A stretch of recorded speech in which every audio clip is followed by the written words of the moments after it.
മഴക്കാലമൊക്കെയാണ്, ശക്തമായിട്ട് മഴ പെയ്യുന്നുണ്ട്. ഇനി അവൻ്റെ വരവാണ്. മുല്ലപ്പെരിയാർ വിഷയം ആസ് യൂഷ്വൽ എല്ലാ കൊല്ലം സംഭവിക്കുന്ന പോലെ വീണ്ടും മുല്ലപ്പെരിയാർ വിഷയം പൊങ്ങി വരേണ്ട സമയമായി. ഇതുവരെ ആരും അങ്ങനെ പറഞ്ഞു തുടങ്ങിയിട്ടില്ല. ഇപ്പോൾ എനിവേ, മുല്ലപ്പെരിയാർ നമുക്കറിയാം ട്രഡീഷണൽ എഞ്ചിനീയറിംഗ് ആണ്. 125 വർഷം പഴക്കമുള്ള ഒരു ഡാമാണ്. അപ്പോൾ അങ്ങനെ കാലപ്പഴക്കം, പഴയകാല എഞ്ചിനീയറിംഗ് ഒക്കെയാണ് അതിനകത്ത് ഉപയോഗിച്ചിട്ടുള്ളത്. അപ്പോൾ കഴിഞ്ഞ ആഴ്ച നമ്മൾ മോഡേൺ എഞ്ചിനീയറിംഗ് കണ്ടു. കേരളത്തിലെ ഹൈവേയിലെ മോഡേൺ എഞ്ചിനീയറിംഗ് ആണ് ഈ കണ്ടത്. അപ്പോൾ ഏതാണ് നല്ലത്, പഴയകാല എഞ്ചിനീയറിംഗ് ആണോ അതോ പുതിയ കാല എഞ്ചിനീയറിംഗ് ആണോ? ഇതൊരു സ്റ്റുപ്പിഡ് കമ്പാരിസൺ ആണ് ഗൈസ്. ഞാൻ ആക്ച്വലി ചുമ്മാ തമാശയ്ക്ക് പറഞ്ഞതാണ്.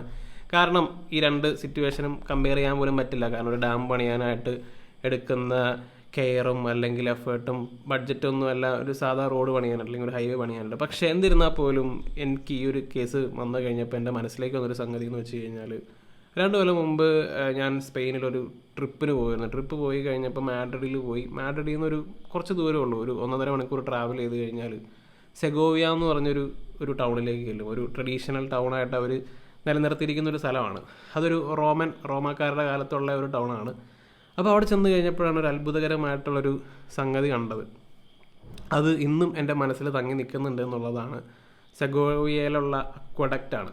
അപ്പോൾ ഇത് പണ്ടത്തെ കാലത്ത്, റോമാക്കാരുടെ കാലത്ത് മലമുകളിൽ നിന്നും വെള്ളം താഴത്തേക്ക് കൊണ്ടുവരാൻ വേണ്ടി അവർ ചെയ്തു വെച്ചൊരു സെറ്റപ്പാണ് ഈ കാണുന്ന ഒരു അക്വഡക്റ്റ് എന്ന് പറയുന്നത്. അപ്പോൾ ഇത് ഭീകരമായിട്ടുള്ളൊരു നിർമ്മിതിയാണ്. നമുക്ക് അവിടെ ചെന്ന് നിന്ന് താഴെ പോയി നിന്ന് കഴിഞ്ഞാലാണ് എത്രത്തോളം ഹൈറ്റിലും അതുപോലെ തന്നെ എത്രത്തോളം വലിയൊരു നിർമ്മിതിയാണ് ഇതെന്നുള്ള കാര്യം നമുക്ക് മനസ്സിലാവുള്ളൂ. അപ്പോൾ അത്രയും ഭീകരമായിട്ടുള്ള നിർമ്മിതിയാണ്. പക്ഷെ അതിൻ്റെ പ്രത്യേകത എന്താണെന്ന് വെച്ച് കഴിഞ്ഞാൽ, ഈ ഒരു സാധനം ഇതിൻ്റെ നിർമ്മാണത്തിൽ യാതൊരുവിധ മോർട്ടാറോ അതല്ലെങ്കിൽ സിമെൻറ്റ് പോലത്തെ സംഗതികളോ ഒന്നും തന്നെ ഉപയോഗിച്ചിട്ടില്ല. കല്ലുകൊണ്ട് മാത്രം ചേർത്ത് വച്ച് നിർത്തിയിരിക്കുന്ന ഒരു സ്ട്രക്ചറാണത്. അതെങ്ങനെ നിൽക്കുന്നു? അതും റോമാക്കാരുടെ കാലത്ത് 1-ാം നൂറ്റാണ്ടിൽ ചെയ്തൊരു പരിപാടിയാണ്. 2000 വർഷം മുമ്പ് ചെയ്തൊരു സംഗതിയാണ്. അപ്പോൾ അന്ന് ചെയ്ത ആ ഒരു സംഗതി ഇന്നും എങ്ങനെ സ്ട്രോങ് ആയിട്ട് നിലനിൽക്കുന്നു എന്നുള്ളത് ഇപ്പോഴും എൻ്റെ മനസ്സിലേക്ക് ഒരു അത്ഭുതം പോലെ തോന്നുന്ന ഒരു കാര്യമാണ്. അതും എങ്ങനെയാണ് അത് നിലനിർത്തിയിരിക്കുന്നത്? അതും കംപ്ലീറ്റ്ലി വെയിറ്റ് ബാലൻസ് ചെയ്തിട്ട് അവർ ആ ബ്ലോക്കുകൾ അടക്കി വെച്ച് ഒരു വെയിറ്റ് ബാലൻസിങ് തിയറി വെച്ചിട്ടാണ് ആ സംഭവം അങ്ങനെ നിലനിർത്തിയിട്ടുള്ളത്. എസ്പെഷ്യലി ആ ആർച്ചിൻ്റെ കാര്യത്തിലേക്കൊക്കെ നോക്കി കഴിയുമ്പോൾ ഇത് തമ്മിൽ പ്രത്യേകിച്ച് ബോണ്ടൊന്നും ചെയ്തിട്ടൊന്നുമില്ല, കല്ലാണ് ആയിരിക്കുന്നത്. അപ്പോൾ അത് റോമാക്കാരുടെ അന്നത്തെ കാലത്തുള്ള എഞ്ചിനീയറിംഗ് വൈഭവം അല്ലെങ്കിൽ അവരുടെ ടെക്നിക്കും സ്കില്ലുമാണ് ആ കാണുന്നത്. ഇന്നത്തെ കാലത്ത് നമുക്കത് ചെയ്യാൻ പറ്റുമെന്ന് ചോദിച്ചു കഴിഞ്ഞാൽ, അല്ലെങ്കിൽ ഇവിടുത്തെ എഞ്ചിനീയർമാർക്ക് ആർക്കെങ്കിലും ഇങ്ങനെ ഒരു സംഭവം ചെയ്യാൻ പറ്റുമെന്ന് ചോദിച്ചു കഴിഞ്ഞാൽ കൈമലർത്തി കാണിക്കും. കാരണം ആ ഒരു ടെക്നിക്ക് അറിയില്ല. അത് അവർക്ക് മാത്രം അറിയാവുന്ന ഒരു സംഗതിയായിരുന്നു.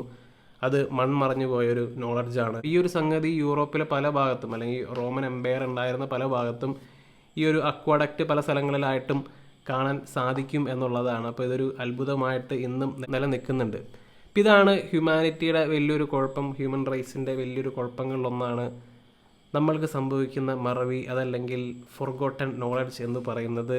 ഈ റീസെൻ്റ്ലി ആണെങ്കിലും പിരമിഡുമായി ബന്ധപ്പെട്ടിട്ട് ഒരു ന്യൂസ് നിങ്ങളെല്ലാവരും കണ്ടു കാണും. കാരണം പിരമിഡ് നമ്മൾ കാണുന്ന ആ ഒരു സ്ട്രക്ചർ മാത്രമല്ല, കിലോമീറ്ററുകളോളം താഴേക്ക് ഭൂമിക്ക് അടിയിലേക്ക് അതിനൊരു എക്സ്റ്റൻഷൻ ഉണ്ടെന്നുള്ള കാര്യം ലിഡാർ ടെക്നോളജിയൊക്കെ ഉപയോഗിച്ച് കുറച്ച് റിസർച്ചേഴ്സൊക്കെ കണ്ടുപിടിച്ചിരുന്നു. അപ്പോൾ അങ്ങനെ ഒത്തിരി ഏതാണ്ട് 1 കിലോമീറ്റർ 1.5 കിലോമീറ്റർ ദൂരത്തേക്ക്, ചിലരൊക്കെ 2 കിലോമീറ്റർ എന്നൊക്കെ പറയുന്നുണ്ട്. അപ്പോൾ അത്രയും ദൂരത്തേക്ക് താഴേക്കും അതിന് സ്ട്രക്ചർ പണിത് വെച്ചിട്ടുണ്ടെന്നുള്ള കാര്യമാണ് പറയുന്നത്. ഈ പിരമിഡിൻ്റെ കാര്യത്തിലേക്ക് വന്നു കഴിയുമ്പോൾ ഇന്നാണെങ്കിലും വലിയൊരു ചർച്ച നടക്കുന്നൊരു സംഗതിയാണ്. കാരണം ഇപ്പോഴും ചിലർ ആർഗ്യൂ ചെയ്യുന്നുണ്ട് അത് മനുഷ്യരായിട്ട് നിർമ്മിച്ചതല്ല, ചിലർ പറയുന്നത് ജയൻസ് നിർമ്മിച്ചതാണ് അല്ലെങ്കിൽ ഏലിയൻസ് നിർമ്മിച്ചതാണ്. അങ്ങനെയുള്ളൊരു ആർഗ്യുമെൻ്റ് പറയുന്ന ആൾക്കാരുണ്ട്. കാരണം നമുക്കത് ഉൾക്കൊള്ളാൻ സാധിക്കുന്നില്ല. കാരണം അന്നത്തെ കാലത്തുള്ള മനുഷ്യർക്ക് ഇങ്ങനെയൊരു നിർമ്മിക്കാൻ പറ്റും എന്നുള്ള കാര്യം നമുക്കത് ഉൾക്കൊള്ളാൻ സാധിക്കുന്നില്ല. മാത്രമല്ല അതിൽ തന്നെ ഏറ്റവും വലിയൊരു ഫാക്റ്റ് എന്ന് വെച്ച് കഴിഞ്ഞാൽ, ഈ പിരമിഡിനകത്തുള്ളൊരു ചേംബറാണ് കിങ്സ് ചേംബർ എന്ന് പറയുന്ന ഒരു സ്ട്രക്ചറുണ്ട്. അപ്പോൾ അതിൻ്റെ ഉള്ളിൽ 70 ടണ്ണോളം ഭാരം വരുന്ന പിങ്ക് ഗ്രാനൈറ്റിൻ്റെ ഒരു സംഭവം അതിനകത്തുണ്ടെന്ന് പറഞ്ഞാൽ ഭൂമിയിൽ നിന്ന് ലിഫ്റ്റ് ചെയ്ത് വെച്ചിട്ടുള്ളൊരു സംഗതിയാണ്. അപ്പോൾ അതെങ്ങനെ 70 ടൺ ഭാരമുള്ളൊരു കാര്യം അന്നത്തെ കാലത്ത് അവരങ്ങനെ മുകളിലേക്ക് കയറ്റി വെച്ചു. മാത്രമല്ല 900 കിലോമീറ്റർ ദൂരത്തുള്ളൊരു സ്ഥലത്തു നിന്നാണ് ഈ ഗ്രാനൈറ്റ് കൊണ്ടുവന്നത്. അപ്പോൾ എങ്ങനെ കൊണ്ടുവന്നു, എങ്ങനെ അത് അവർ ലിഫ്റ്റ് ചെയ്ത് മുകളിലേക്ക് വെച്ചു? നമുക്ക് ഉത്തരം കിട്ടാത്ത കാര്യങ്ങളായതുകൊണ്ട് തന്നെ അത് ഏലിയൻസ് ആണ്, ജെയിൻസ് ആണെന്നൊക്കെ പറയുന്നു. പക്ഷേ അത് ഫൊർഗോട്ടൺ നോളജാണ്. മനുഷ്യരായിട്ട് തന്നെ ചെയ്തൊരു കാര്യമായിരിക്കും എന്നല്ല, കാര്യമാണ്. ബട്ട് നമുക്കതറിയാത്തത് കൊണ്ട് തന്നെ നമ്മൾ വേറെ എന്തെങ്കിലും കാര്യമാണെന്ന് പറയുന്നു. അതിൻ്റെ തന്നെ മറ്റൊരു എക്സാമ്പിളാണ് ഈ പറയുന്ന പോലെ നമ്മുടെ മൂൺ ലാൻഡിങ്ങിൻ്റെ കാര്യത്തിലേക്ക് വന്നു കഴിയുമ്പോൾ ഇപ്പോൾ മൂൺ ലാൻഡിങ്ങിനെ പറ്റി നമ്മളൊരു സർവേ എടുക്കുകയാണെങ്കിൽ മെജോറിറ്റി ആൾക്കാരും പറയാൻ പോകുന്നത് ചന്ദ്രനിലെ മനുഷ്യൻ കാല് കുത്തിയിട്ടില്ല എന്നുള്ള കാര്യമാണ്. ഇപ്പോൾ കാല് കുത്തിയിട്ടുണ്ട് എന്നുള്ളതിന് ഒരുപാട് തെളിവുകളുണ്ട്. അതിൻ്റെ ഫൂട്ടേജ് ഉണ്ട്. മാത്രമല്ല നമ്മുടെ തന്നെ ചന്ദ്രയാൻ എടുത്ത ഫോട്ടോസ് ഉണ്ട്. 10,000-കണക്കിന് ആൾക്കാർ ഇതിനകത്ത് ഇൻവോൾവ് ആയിരുന്നു.